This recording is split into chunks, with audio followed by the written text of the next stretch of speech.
Ever wondered how you can earn more perks and get better value from your loyalty points? Our guest today will explain how brands are reimagining rewards programs to drive customer engagement in exciting new ways. Lin Dai is the CEO and co-founder of SuperLogic, a company that's helping major brands from American Express to Warner Music build next-generation loyalty platforms. Lin has fascinating insights to share on the past, present, and future of the points and miles economy. Tune into this provocative episode of Talk Commerce, but first a word from our sponsors. Welcome to Talk Commerce, the podcast where we unpack the world of e-commerce and online marketing. I'm Brent Peterson, and each week we bring you the latest insights and strategies to help your business thrive online. Talk Commerce is produced and supported by ContentBasis.io. This podcast is my creative outlet and has been going now for 3 years. We are approaching 1,000 downloads every week and growing. If you are new to this podcast, give it a listen or check out the fantastic content on our website. From exploring effective marketing tactics to dissecting the trends shaping the digital marketplace, we've got you covered, and we're here to guide you through the ever-evolving landscape of e-commerce. But we're not just here to talk, we're here to engage. Got thoughts, questions, or you want to hear a really funny joke? I'd love to hear from you. Email me at brent@talkcommerce.com and let's keep the conversation going. Ready to boost your online presence? Tune in and stay ahead of the curve with Talk Commerce. Don't forget to subscribe for the full experience and share your feedback. You're listening to Talk Commerce. Subscribe and download at talk-commerce.com.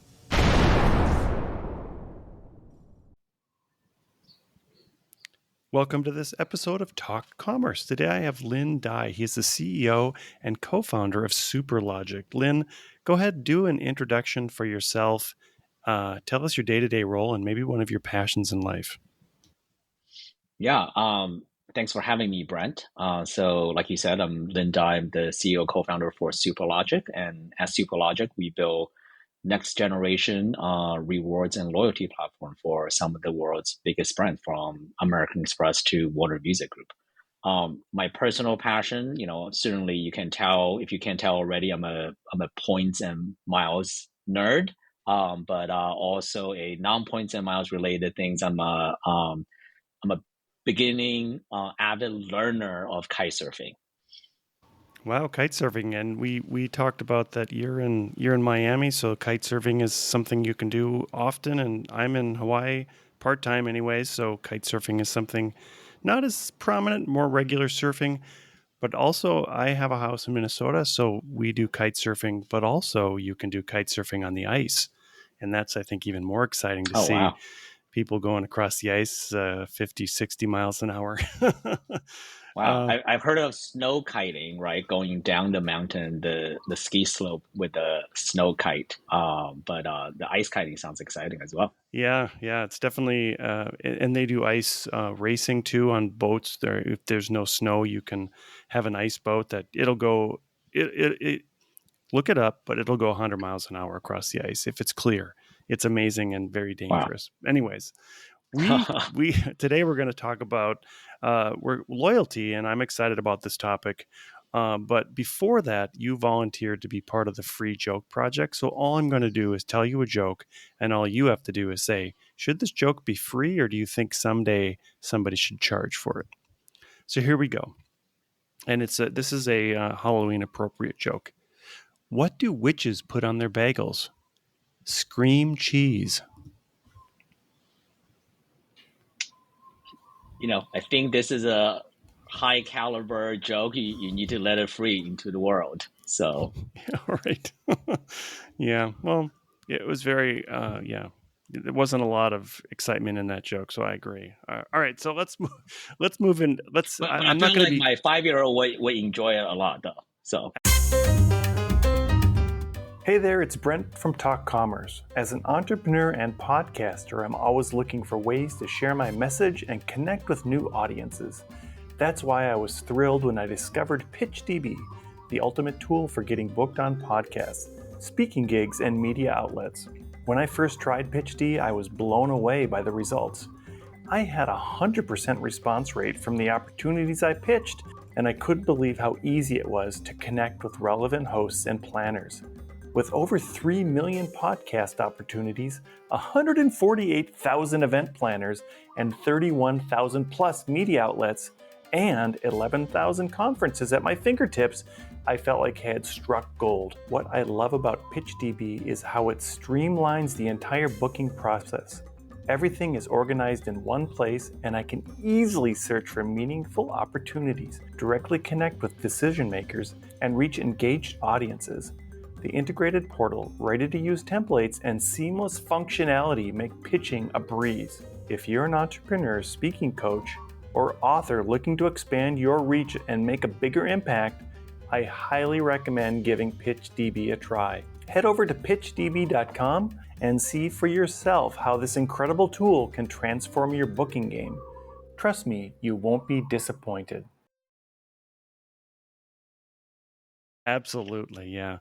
I don't know if there'd be a lot of loyalty to that joke though. It was just appropriate for the day. Anyways, let's let's talk about rewards. I'm also big on points, and I have my Apple headphones here that I got with my reward points. So loyalty does work, and especially, um, I think loyalty. I don't know. Did it start with the rewards points on airlines, or I suppose? Tell us a little bit of background on maybe tell us, give us a couple minutes update on where did reward points start, and then where is it at now?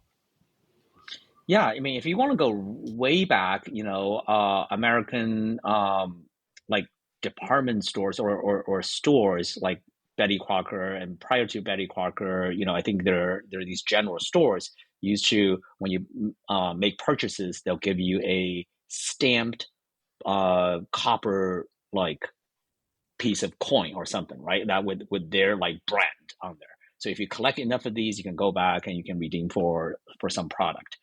So that's how it started, and that evolved into like much easier, like a paper stamp that you can basically like collect. And then the modern day points and miles scheme is kind of largely credit to American Airline. I think it's in the 1980s they came out with American Airline Miles program for how much you travel. You basically can start to digitally record it. Right, it was on the company's mainframe computer, and they'll mail you a statement. And then fast forward to today, just about every brand. I think the stats I read was about 90% of the brands have some kind of a loyalty offering.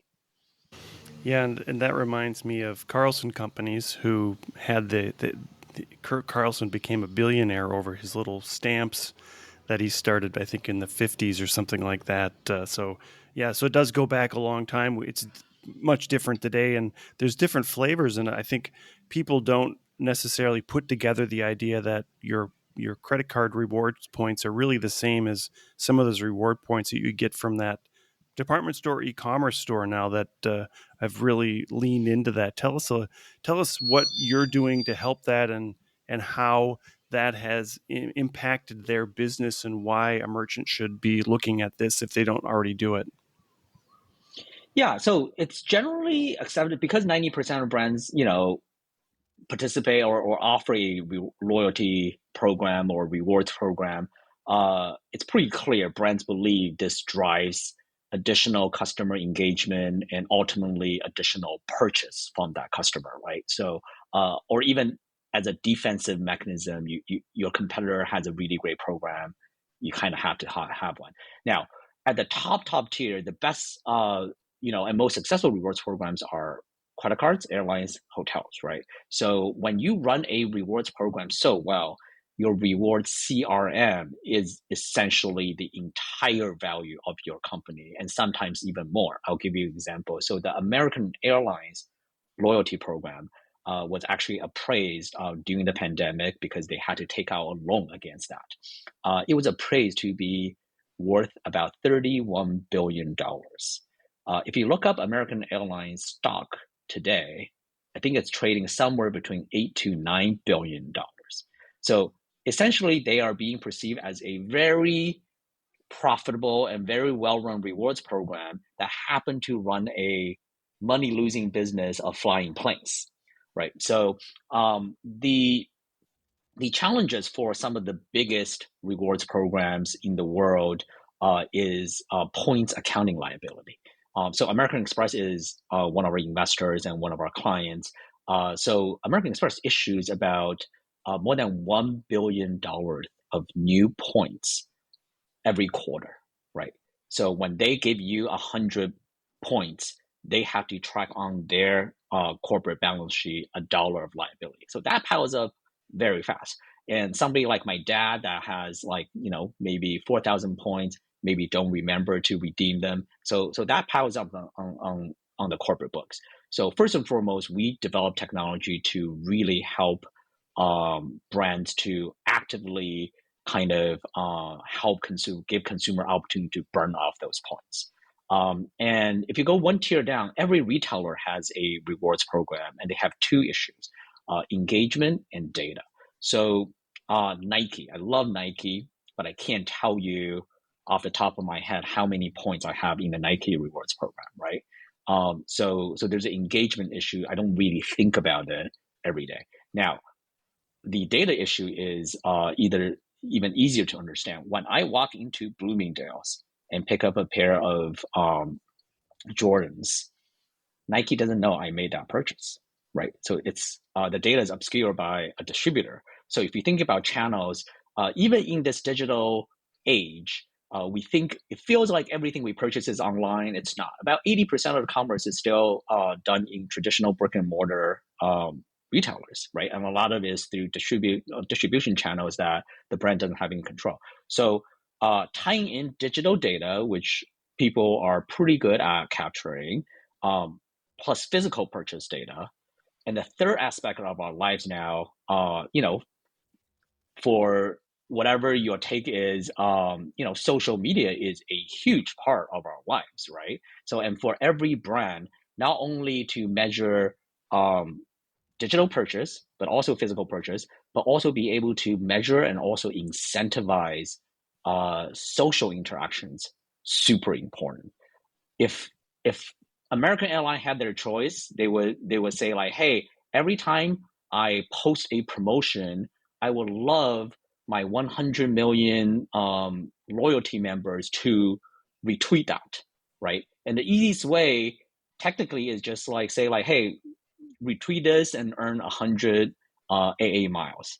But they can't afford to do that because we talk about the accounting liability.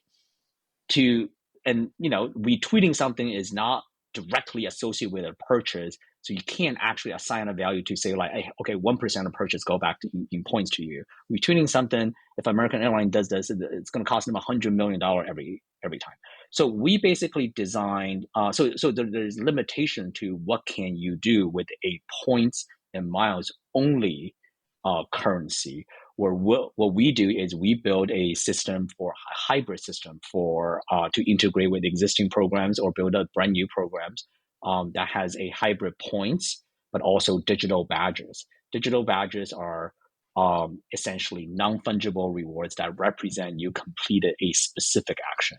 And by collecting the right combination, you unlock really big rewards. Almost a little bit like if you remember how McDonald's used to do their Monopoly promotion, right? So if you make certain purchases, and now we can basically group in if you also take certain social actions, and then, or if you self-report certain physical purchase data, all of that can basically be rewarded with digital badges, which on their own has no accounting value, but combined with the right combination can unlock really big rewards and experiences. Yeah, that's real interesting. I've never put those two together, and I've never really put together the fact that it does cost the industry so much Or I always knew that there was a liability on your balance sheet, but I never equated it to that much.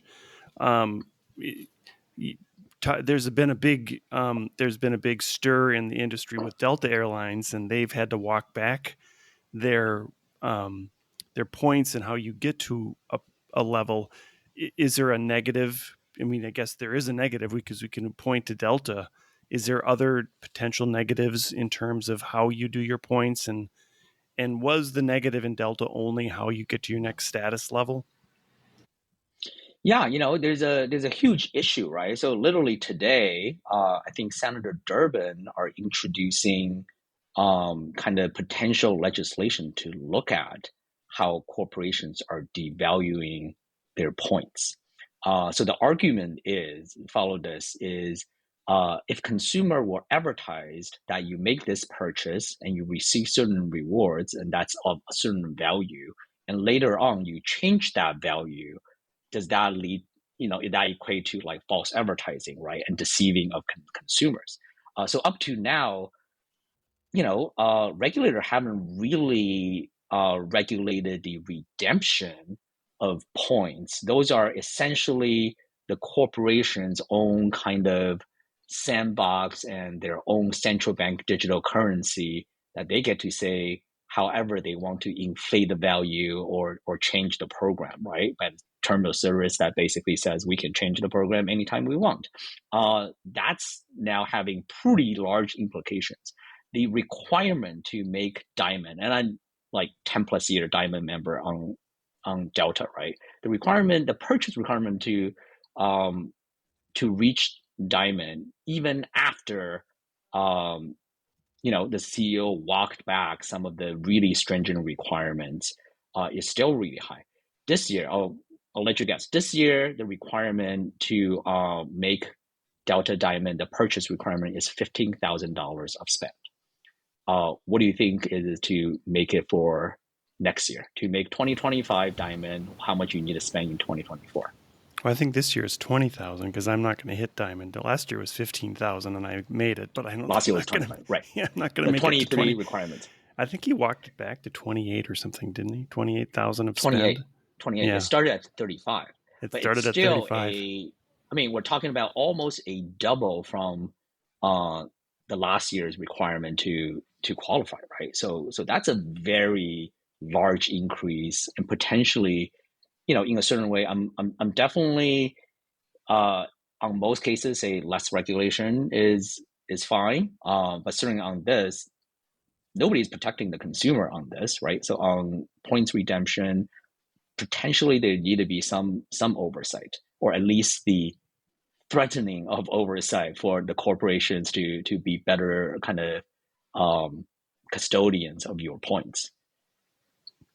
Do you think that because Delta has really doubled down on their points and looking at their spend rather than just miles? I mean, traditionally airlines you get points via miles. Delta was the first one to tie those miles to spending. Does that show the importance of how much points are to the airline industry, especially? Yeah, absolutely. And it's Delta is not the first one. So, and I think the entire airline industry is going to move to a spending model. So American Airlines already started this last year.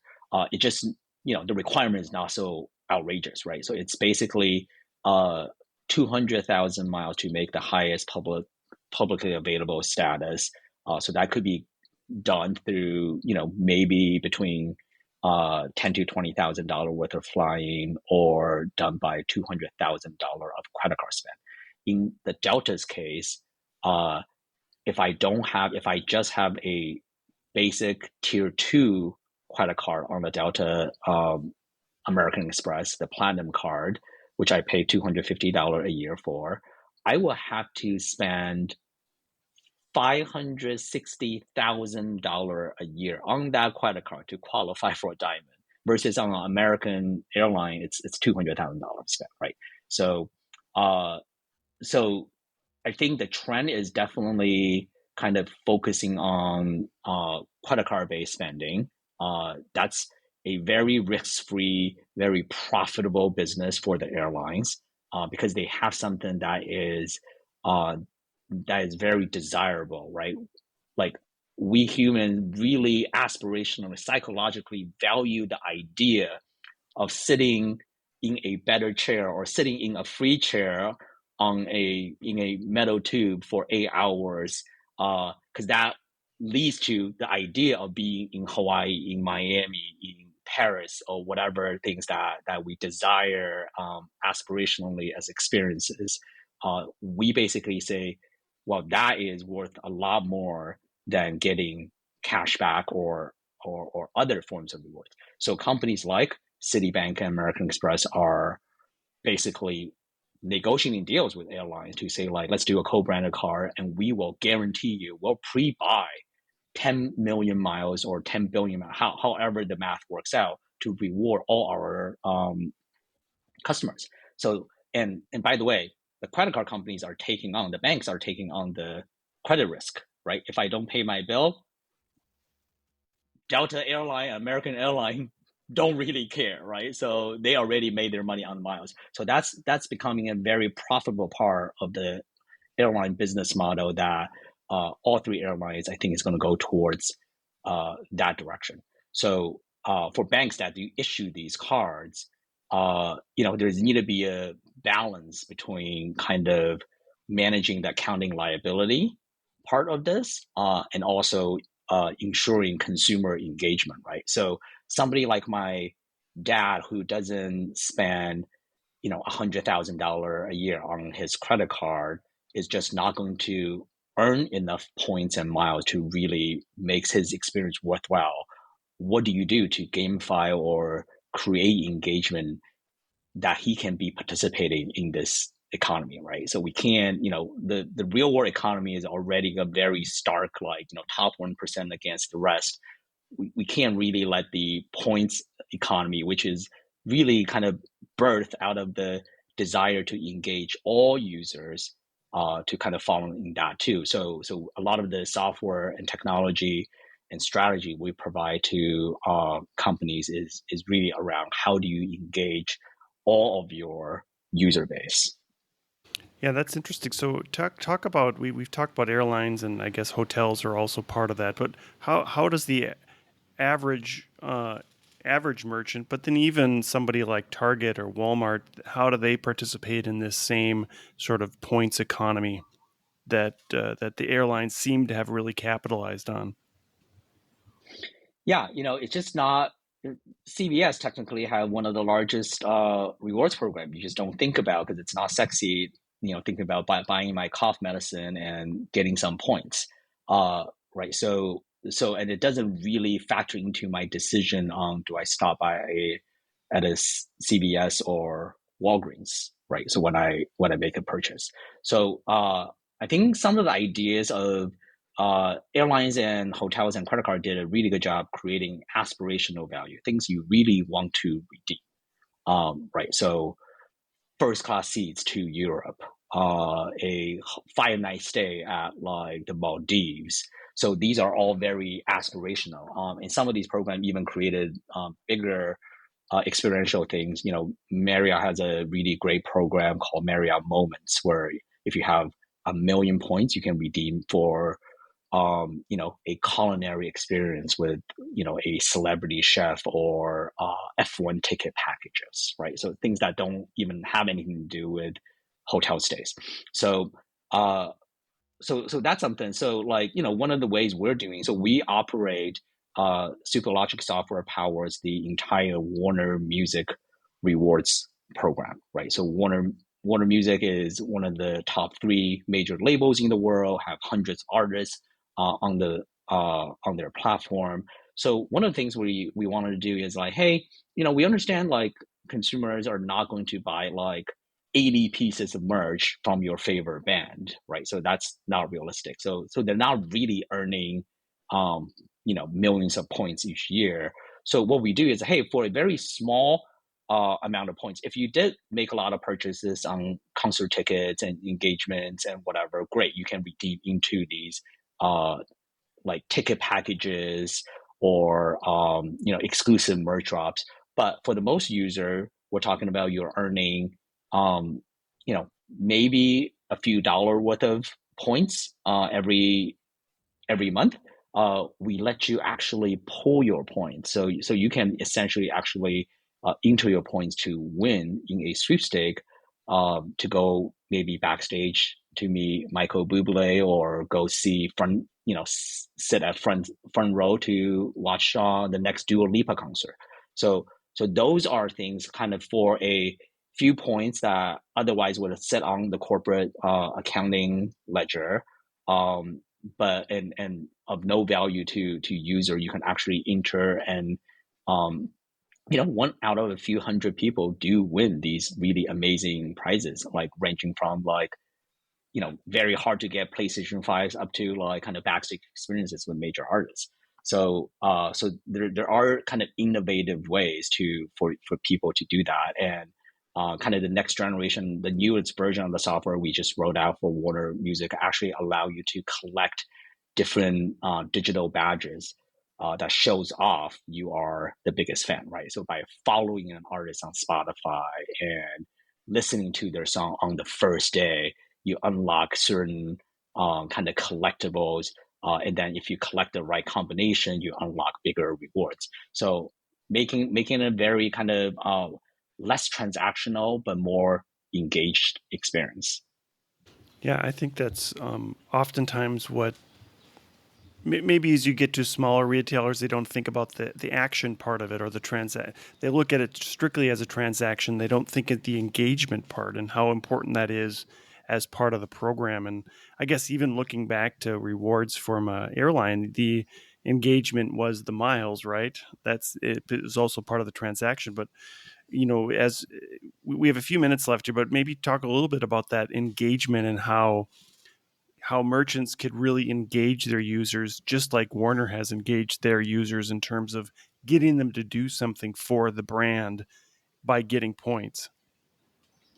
Yeah. So certainly rewarding your user, make them feel like they're earning as they spend with you or engage with you is a really great idea, right? So, but I think the idea of a points or miles only rewards format has gotten a little stale, right? So for over the last 40 years, the landscape is different, competition is different. When you are the only airline that offer these digital currencies and nobody else is doing that, then you're certainly like standing out. But if everybody is doing that, and your local drugstore is doing that, it now people are being desensitized to really and also people are hearing about how programs are devaluing their points. They're less and less interested and engaged. So you had to figure out programs had to really figure out how to personalize the rewards program experience, right? Engage with a specific user. If I really care about, the one example is like, if I really am a big Metallica fan and I don't care as much about like, let's say Pearl Jam, I have my path. So the rewards points, I can earn points, but I can also earn these physical, like digital, like badges that actually can unlock rewards. But I'm getting a specific one for my favorite band, right? So those are kind of some of the newer ways to engage user. And one step further, just a little bit tease. Traditionally, up to this point, all programs have done is a one-to-many marketing, right? As a program owner, like for American Express, I go negotiate the best deal I can negotiate with 14 different vendors, and I provide them to all my Platinum Card members. Well, I only care about 2 of those benefits, but I want one of those benefits, such as Centurion lounge access. Well, I want more of those. I want to be able to bring a guest, right? So, but I don't care about my Saks Fifth Avenue $50 credit. So our system also enabling a peer-to-peer engagement method, right? So if you have 100 million user engaging with another 100 million user, now the engagement is like multiple folds. So we basically run the peer-to-peer based model on top of the traditional model. We see a 9x engagement, 9x increase in engagement. We're talking about in a normal program, people probably like interact 4 to 5 times a month. We're seeing 40 plus times, like touch points between users in this kind of new peer-to-peer model in these new next-gen rewards programs. So That's good. I'm with you. It sounds like we're on the same page with. I don't care about my Saks Fifth Avenue credit, but I do want my Centurion Lounge access or my Delta Sky Club Lounge access, which I guess we get 15 visits now instead of just 10. They rolled it. They rolled that back too. exactly, wouldn't it be great if you saying like, hey, there's two, I probably don't need two of those visits, but Lin, I would like to get your Saks Fifth Avenue credit. Can we swap? Right. Yeah, that would be the ultimate if we could swap our digital credits, right, and have a digital credit marketplace. Maybe that's the next SuperLogic idea. So essentially, that's what our software already does. So is actually enable a controlled peer-to-peer trading and engagement around benefits. Awesome, good. Well, we've already burnt through almost a half an hour. So, Lin, I as we close out the podcast, I give the guests an opportunity to do a shameless plug about anything they would like to plug. What would you like to promote today? Yeah, just real quick. If you're in everything I said sounds interesting to you, please visit us at superlogic.com, and you can also follow me on social media at the Points Dai. DAI is my last name, so I'm not the Points guy, but I'm the Points Dai. That's perfect, and I'll make sure I get all those into the show notes. Lin, it's been a very enjoyable conversation. I wish you all the best in your kite surfing. I invite you in January to go to Minnesota to try kite surfing. Or if you wanted to kite surf in Hawaii in January, it's always the same. Amazing. I love to. Thank you. Thank you, Brent. Talk Commerce is a production of Content Basis, LLC. For more creative content, go to contentbasis.io.